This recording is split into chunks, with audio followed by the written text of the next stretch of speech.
ఇగో దమ్మా రండి ఒక్కొక్కరండి.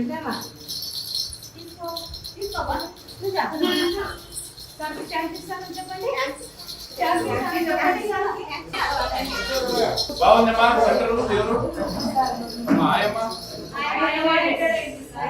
కొత్త లేదు కొత్త బాగుందమ్మా సెంటర్ బాగా అందంగా ఉంది.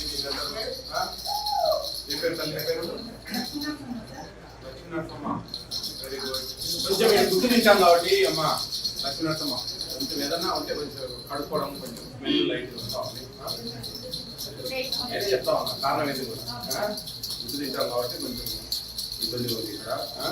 ఒకసారి అటెండ్ చేస్తారా టెన్షన్ బాగా చెప్తాను. ఏమర్థమైంది మీ యూనియన్లు మిమ్మల్ని టెన్షన్ పెడతాన్నారు. నన్ను ఏదో భూతత్వంలో చూపించి ఒక రాక్షసిని చేసి మీకు టెన్షన్ పెడతా ఉన్నాను. నేనేం బాగుందంటే బాగుందంట, బాగాలేదంటే ఈ మార్చుకోండి అమ్మా అంట. అంతే కదా, వేరే ఏమన్నా సరి చేసుకుంటామా చిన్న చిన్న పొరపాటు ఇంకోసారి జరగదు అని చెప్తాం. దానికే ఆగిత్యం చేసి ఏం చెప్తాను మీకు అమ్మ అంతే ఏం చేశాను. నా పని ఇది.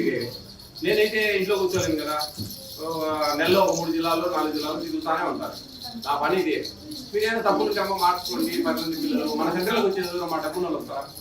పేద పిల్లలే కదా, పేద బాలింతలే కదా, పేద గర్భవతులే కదా, వాళ్ళ ప్రభుత్వం ఇచ్చేది ఇచ్చినట్టు పోవాలంట. 6 రకాలైనవి మనం కిట్ ఇస్తా ఉన్నాం. 3 ఇచ్చి 3 రాలే అంటారు కొన్ని చోట్ల. ఎందుకు రావు? కిట్ అన్నాక సమూహం అంటే అన్ని కలిసే వస్తాయి. ఎప్పుడైనా వస్తాయండి సిరిపి గారు విడి గారు? కిట్ అది కిట్ కదమ్మా శివరాజు గారు. కిట్ అన్నప్పుడు కిట్ పూర్తి ఇస్తారు కదా. నాకు ఎన్ని కంప్లైంట్లు ఉన్నాయి తెలుసా? 3 ఒక పిండి అటుకులు ఇస్తారు తప్ప ఈ ఖర్జూరాలు బెల్లము ఇవన్నీ ఇరన్నమాట. ఏమంటే రాలేదా? ఎందుకు రావండి? పాలు రాలే, గుడ్లు రాలే, ఎందుకు రావండి? అది సిస్టమ్, గవర్నమెంట్ సిస్టమ్. ఇవ్వకుండా ప్రసక్తే లేదు. ఎక్కడ ఒక్కరు చెప్పండి నాకు చాలు, ఎవరైనా సరే. అవన్నీ ఉంటాయమ్మా.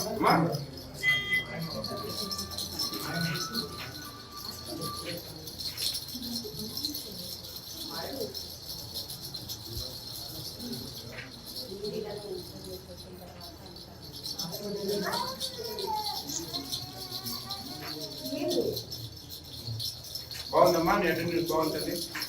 Very good.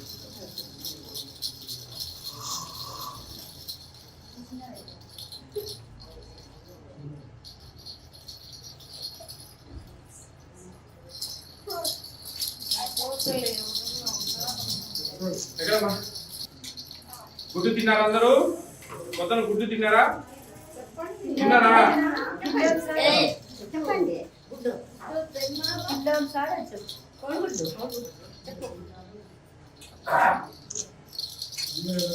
గుడ్డు కూడా గర్భవతులు కదమ్మా.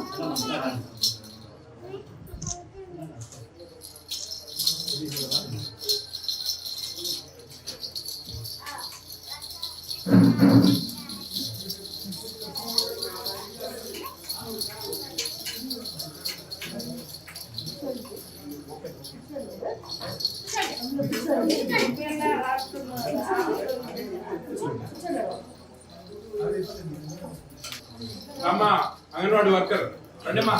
లక్ష్మీనరసమ్మ రండి రా.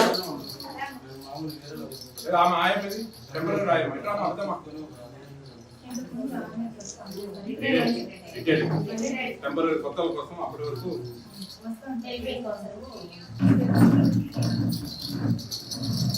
బాగా చేస్తున్నారు మీరు.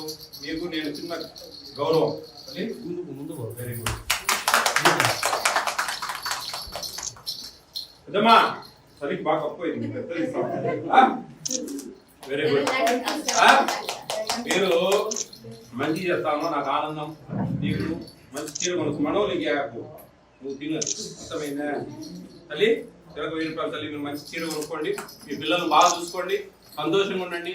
మీరు మంచిగా పని చేస్తేనే మనకు దేవుడు మంచిగా ఆశీర్వదిస్తాడు. మీకు మంచి భవిష్యత్తు ఉంటుంది. మీరు కొన్నారు ఈ రోజు జీతాలు తక్కువ ఇంకోటి అనే దేవుడు మనకి ఇస్తాడు. మన కష్టానికి గుర్తిస్తాడు. ఖచ్చితంగా మన ముఖ్యమంత్రి మీకు న్యాయం చేస్తాడు. అర్థమైందా? మీరు కొన్న రూపాయి ఆస్తి 1000 రూపాయలు అవుతుంది. మీకు ఆ విధంగా దేవుడు ఆశిస్తుంటాయి వేరే విధంగా కూడా. తల్లి ఓకే.